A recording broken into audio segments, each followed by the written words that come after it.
Orang yang menyambut seruan Rasul di tiap-tiap kerasulan itu dia akan mendapatkan hidayah. Hidayah. Ya, faminhum man hadallah. Jadi akan mendapatkan hidayah dari Allah. Nah, dari sini perlu kita pahami yang namanya hidayah itu harus diusahakan. Yang namanya hidayah harus diusahakan. Sehingga kita tidak bisa hanya menunggu datangnya hidayah. Kita menunggu mungkin dengan santai-santai, dengan duduk manis, ongkang-ongkang kaki, menunggu kapan hidayah datang. Oh, ini tidak bisa. Harus dicari berarti. Harus dicari, harus diusahakan. Faminhum man hadallah. Mengapa? Karena dalam Quran surah Al-Isra, surah 17, ayat 19 kalau tidak salah, di situ Allah sangat jelas menyebutkan man aradal akhirah wa sa'alaha sa'yaha wa huwa mu'minun faulaika kana sa'yuhum mashkura.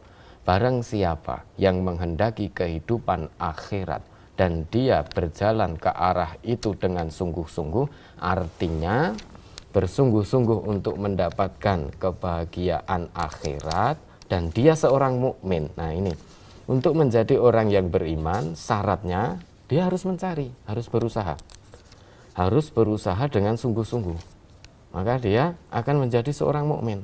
Dan kata Allah, barang siapa yang menghendaki kebahagiaan hidup di akhirat dan dia seorang mukmin dan dia bersungguh-sungguh betul untuk mendapatkan akhiratnya, faulaika kana sa'yuhum mashkura. Mereka itulah orang-orang yang usahanya akan dibalas dengan kebaikan-kebaikan oleh Allah. Jadi syarat untuk mendapatkan hidayah dari Allah itu harus kita usahakan. Nah, terkait dengan hidayah ini, kalau menurut Al-Quran, terkait dengan hidayah itu ada dua macam hidayah, Mas. Ada dua macam hidayah. Yang pertama, hidayah dalam arti petunjuk untuk mendapatkan kebahagiaan hidup di dunia dan di akhirat. Ini pertama. Hidayah yang pertama. Nah, ini untuk menunjukkan kepada jalan di mana itu jalannya itu mengarah kepada kebahagiaan dunia dan di akhirat. Ini maka tugas dari Nabi kita, Nabi Muhammad Sallallahu Alaihi Wasallam. Hal ini disebutkan oleh Allah dalam Quran surah Az-Zukhruf, dalam Quran surah Asy-Syura surah ke-42.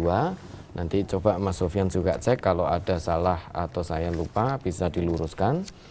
Dalam Quran surah Asy-Syura ayat surah ke-42 ayat 52, di situ Allah berfirman, wa kadzalika auhayna ilaika ruham min amrina. Quran surah Asy-Syura surah 42 ayat 52. Wa kadzalika auhayna ilaika ruham min amrina. Dan demikianlah kami wahyukan kepadamu ruh dari perintah kami. Yang dimaksud ruh dalam ayat itu adalah Al-Quran. Jadi Al-Quran ini diwahyukan kepada Nabi Muhammad Sallallahu Alaihi Wasallam dari sisi Allah. Wa ma kunta tadri mal kitabu walal imanu. Yang sebelumnya kamu Muhammad, kamu itu tidak mengetahui apa itu Al-Quran dan apa itu iman. Jadi sebelum Allah mewahyukan Al-Quran kepada Nabi Muhammad tidak mengetahui apa itu Al-Quran, apa itu iman. Beliau belum mengetahui. Ternyata, walakin ja'alnahu nuran nahdi bihi man nasya'u min ibadina. Akan tetapi kami jadikan Al-Quran itu bercahaya, dan dengan Al-Quran itu kami memberikan petunjuk bagi siapa yang kami kehendaki dari hamba-hamba kami.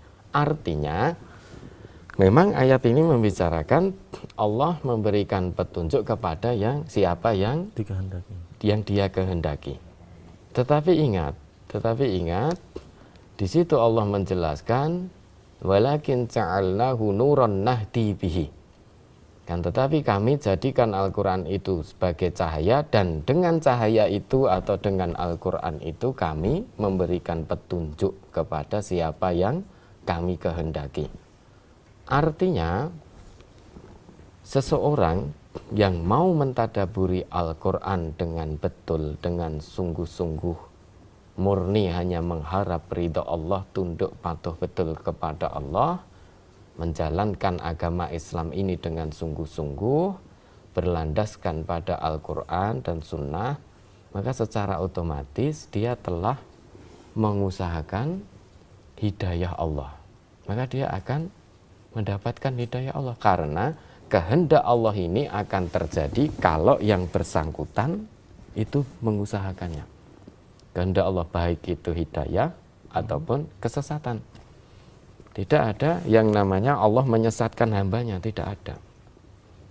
Yang memilih kesesatan itu adalah hambanya sendiri, manusianya sendiri. Maka dalam Quran surah An-Nahl tadi, ayat 36 tadi, wa minhum man haqqat 'alaihi dhalalah. Dan di antara mereka ada yang tetap atasnya kesesatan. Artinya mereka tidak mau menyambut seruan Rasulnya, acuh tak acuh terhadap seruan Rasulnya, masa bodoh, dan lebih memilih pada kesesatan. Ini bukan berarti Allah yang menyesatkan, bukan. Memang banyak ayat dalam Al-Quran kita jumpai ayat yang bunyinya seperti innallaha yudhillu may yasha, seperti itu. Sesungguhnya Allah itu menyesatkan kepada siapa yang Dia kehendaki. Tapi perlu diingat, kehendak Allah ini terwujud kalau yang bersangkutan itu memilih keadaan yang dia inginkan. Artinya kalau dia memilih keadaan kesesatan, maka kehendak Allah terwujud. Maka dalam Quran surah As-Saff, surah ke-61, Quran surah As-Saff, surah ke-61 ayat 5, Quran surat As-Saff, surat 61 ayat 5, di situ sangat jelas disebutkan oleh Allah. Wa qala Musa ya qaumi lima tu'zunani wa qad ta'lamuna anni Rasulullah ilaikum. Falamma zaghu azaghallah qulubahum wallah la yahdil qaumal fasiqin. Kan itu. Musa berkata kepada kaumnya, wahai kaumku, kenapa engkau menyakitiku? Padahal kamu sudah mengetahui bahwa aku ini adalah Rasulullah yang diutus oleh Allah kepadamu. Falamma zaghu azaghallah qulubahum. Maka tatkala mereka berpaling dari seruan Rasulnya, tatkala mereka berpaling dari kebenaran, maka saat itu pula Allah memalingkan hatinya dari kebenaran. Artinya kesesatan ini yang milih manusianya sendiri, bukan Allah menyesatkan hambanya, tetapi manusianya yang memilih kesesatan. Nah, kembali lagi tadi ke dua macam hidayah. Yang pertama adalah hidayah dalam arti Nabi itu ditugaskan oleh Allah untuk menunjukkan manusia kepada hidayah, jalan yang membawa kebahagiaan di dunia dan di akhirat. Jadi di Quran surah Asy-Syura itu, surah 42 ayat 52. Ya kan? Quran surah Asy-Syura surat 42 ayat 52. Wa kadzalika auhayna ilaika ruham min amrina wa ma kunta tadri mal kitabu walal iman walakin ja'alnahu nuran nahdi bihi man nasya'u min ibadina wa innaka latahdi ila siratim mustaqim. Dan sungguh Muhammad, kamu itu pasti akan membimbing manusia kepada jalan yang lurus. Ini artinya Nabi Muhammad hanya diberi izin oleh Allah untuk menunjukkan manusia kepada jalan yang lurus, yaitu Islam. Tugas Nabi itu, tugas setiap Rasul, hanya menyeru umat kepada jalan kebahagiaan dunia dan di akhirat. Adapun hidayah dalam hati, artinya seseorang itu mau menerima seruan Rasul atau tidak, itu yang menentukan Allah. Artinya yang menentukan Allah bagaimana? Ya Allah, kehendak Allah itu sesuai dengan pilihan manusianya sendiri. Lah inilah macam hidayah yang kedua. Bentuk hidayah yang kedua.